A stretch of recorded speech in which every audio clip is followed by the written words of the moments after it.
119, and this is the tribute car, and this is the one that set the record at Spa and then Nordschleife, and it's just, boy, it's a remarkable piece. If you threw out the rule book and you built one, this is what you would build. Yeah, the basic drive line was a 4-cylinder turbo making over 500 horsepower. Think about that.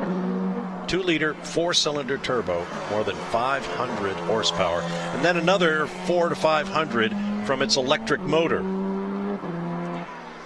The car was treated to a new aero treatment, well outside the rules of the World Endurance Championship that had dominated for 3 seasons, and in the hands of factory divers like Neil Yanni, Earl Bamber on this occasion. Andre Lauderer got a turn in the car this weekend, who now races in the Formula E Championship.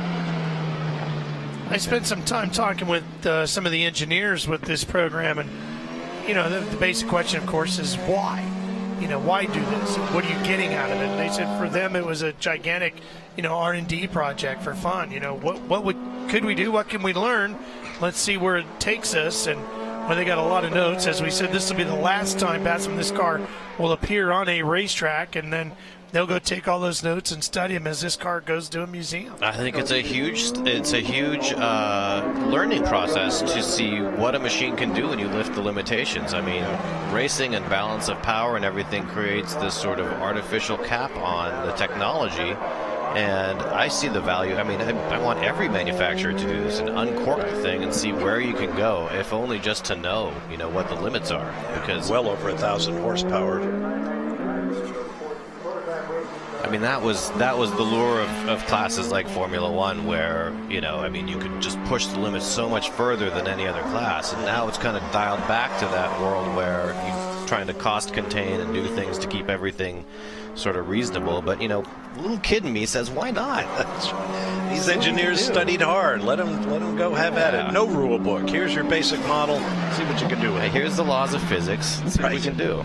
And then you got to find somebody to get in it. And Timo Bernard has driven it to at least one of those records. I can't remember Nürburgring or Spa, but he's here as well this weekend. And he knows what this car can do.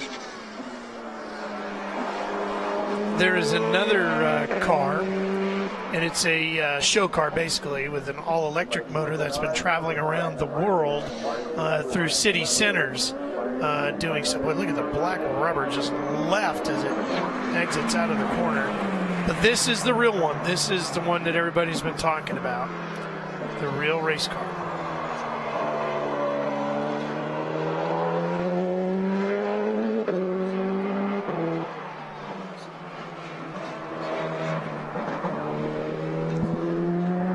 Yeah, this thing is just a beast.